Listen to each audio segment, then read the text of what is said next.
Sudah sampai September, Pak, tahun panjangin sampai tahun depan. Ya teman-teman, jadi kita harus bikin skala. Saya harus baik. Ini leader semua ya. Saya harus bayar orang. Smart dong. Saya bayar orang, saya ajarin aja. Suruh dia kerjain. Tadi baru laporan. Tadi udah posting satu, ambil pros. Oke, thank you. Kerja. Kita dong teman-teman. Ya pakai duit cari fee. Dan itu utang tuh. Lagi, ya. Nah, ini saya note saja, teman-teman tolong perhatikan yang pertama. Jangan jelaskan lewat telepon hanya untuk buat jadi terus saja atau minimal sedikit saja marketing. Sedikit saja marketing, kirimkan flyer yang tadi. Kan tadi flyer tadi kan banyak kan? Kirimkan saja. Ya, teman-teman. Kemudian, yang kedua, saat bertemu, pastikan tidak langsung mengeluarkan quotation, tapi jelaskan manfaat nasabah yang dia punya saat ini, lalu jelaskan manfaat dari PPH Plus. Tujuannya adalah membesar. Sekarang mari jujur sama saya. Siapa yang ketemu nasabahnya untuk campaign langsung keluarin quotation? Langsung keluarin ilustrasi. Nah, yang dulu itu tapi nunjukin di bawah. Leader saya ada. Di agensi saya ada. Direct leader saya pun masih ada. Kenapa? Nggak keburu kok. Teman, kalau Anda pertama kali langsung keluarkan quotation, nasabah Anda pun walaupun sudah jadi nasabah, yang dia lihat adalah budget. Yang dia lihat adalah angka premi. So, saya nggak pernah keluar. Saya hanya jelaskan, Pak, merimain saja. Manfaat Bapak kan sebelumnya ini bagus. Nah, ini kesalahan itu. Ada yang Pak, ini ada produk bagus banget Pak dari Prudential. Oh, berarti yang kemarin jual buat gua nggak kamu. Lu tiap ketemu gua jual mulu. Ya, tiap ketemu lu premi mulu. Siapa pernah ngalamin? Saya. Tapi kan nasabah saya bilang, Pak, pinjam kalimat saya kasihkan. Produk Bapak bagus pada masanya. Ini bagus pada masanya. Boleh nggak ngomong? Pertama kali Prudential keluarkan Prumet, bagus nggak pada masanya? Bagus. Pertama kali Prudential keluarkan Pru Hospital and Surgical, bagus nggak? Bagus pada masanya. PPH Plus bagus pada masanya, ya masa sekarang kan. So, Anda harus juga bisa menjelaskan karena nggak ada yang pernah orang suka dikasih tahu kalau apa yang dia punya itu jelek. Nggak ada yang pernah suka. Anda coba aja beli baju, lalu tanya, baju gua bagus nggak? Bagus, gimana? Seneng nggak? Baju gua bagus nggak? Waduh, warnanya kurang ya di badan nggak ya, cocok ini apa ya? Dalam hati kan nggak suka ya? Sama. Makanya saya bilang, pertama kali jangan pernah quotation. Nasabah Anda sudah melihat ini bagus banget, lu selling banget. Berarti punya gue yang dulu lu nggak bikin bagus lu bilang sekarang bagus. Bentar lagi lu bilang bagus, besok bisa berubah lagi lu. Jadi awal kita jelaskan Pak manfaat Bapak ini ada ini. Apalagi pernah klaim ya? Kita jelaskan manfaatnya ini. Alhamdulillah ya Pak, semua sudah nah Pak, ini bagus pada masanya. Masa berubah, zaman berubah. Bapak pun harus kita cover sesuai dengan zaman now.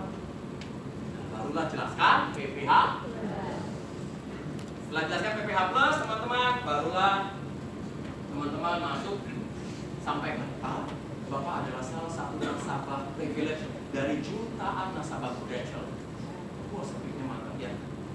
Bener dong? Campaign semua nasabah dapat nggak? Tidak. Bapak mendapatkan privilege sebagai nasabah Prudential dari jutaan nasabah Bapak terpilih. Ya, oke. Yang keempat, ada saya leader direction is the best. Jadi Anda, ini saya hanya tambahan informasi saja. Anda tanya ke direct leader Anda bagaimana Anda baik. Oke, yang pertama saya sudah sedikit cerita tentang campaign. Kedua saya cerita tentang CNBC. Mari kita yang keempat, yang ketiga terakhir ya ini.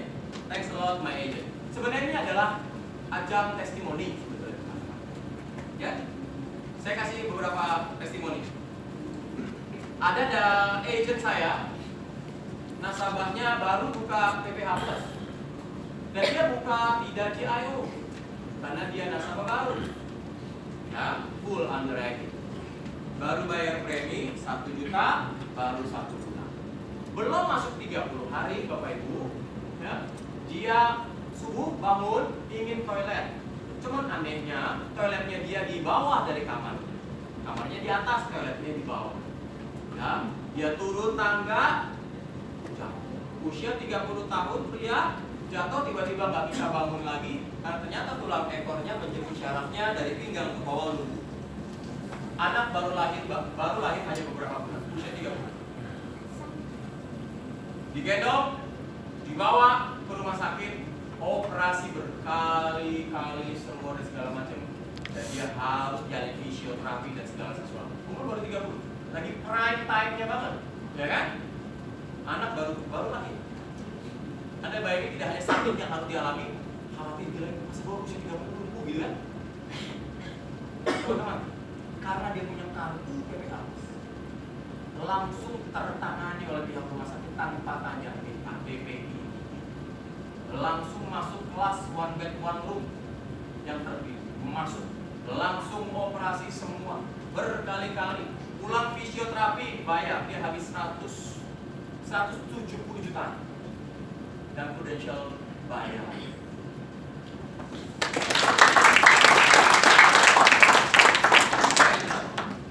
Ya, barusan saya juga diwaspadai oleh diri saya, ada nasabahnya GIO, baru bayar masuk 3 bulan, tiba-tiba masuk rumah sakit, kasih PPH plusnya, ditolak Pak. Kalau ditolak Anda senyum apa kaget? Ditolak Pak. Kenapa ditolak? Ada tahu? Hah? Ini kita fakta aja, kenapa ditolak? Apa mereka bayar Pak? Mereka dia bayar? Yes, Bu. Masa tunggu. Dia belum lewat masa tunggunya, kata si Admedica. Jelas-jelas ditawarinnya. Iya, kan gak ada masa tunggu. Nah, teman-teman, inilah miskom. Itu sebabnya kita perlu agent, kita perlu friends untuk menjelaskan itu, teman. Karena buat Admedica, dia adalah nasabah baru. Buat Admedica, dia adalah nasabah baru. Sehingga masa tunggu dia belum. Sehingga Admedica itu jawabnya benar nggak? Benar menurut SOP dia. Tapi kan ini special case. GIO, dia keluarkan kartu dia yang lama. Karena agennya bilang, kalau ternyata ini tidak diterima, tenang, masih bisa pakai kartu yang lama. Kan kartu dia yang lama yang warna merah. Apa katanya? Ditolak juga, ini sudah tidak berlaku. Karena yang merah SOS. Telepon ke SOS bilang, Pak ini udah gak berlaku, udah dicabut kemarin. Bener gak SOS? Bener. Nah yang dimarahin siapa? Iya, ditahan gitu. Saya bilang Admedica jawab bener. Oh bener Pak. SOS itu jawab bener. Oh bener Bapak bela siapa? Enggak, memang bener. Admedica bilang ini belum lewat satu. SOS bilang bener, ini sudah dicabut. Nah berarti setengahnya itu adalah siapa sih? Keputusannya di Prudential. Ya, sehingga teman-teman kita dukung Prudential ketika dia nanti akan bikin namanya tempat ini sendiri apa namanya? Ya, Prudential akan bikin sendiri Medical Network. Satu-satunya perusahaan yang akan punya sendiri. Kenapa? Karena dia harus begini. Saya ikutin jalannya ketika masih pakai Kelvin Bongren loh. Nego dengan SOS minta tolong lain kita segala enggak beres juga. Karena SOS nggak ngurusin Prudential kok. Admedica juga sama. Prudential perusahaan besar, udahlah ngambil orang aja. Kita bikin sendiri. Luar biasa.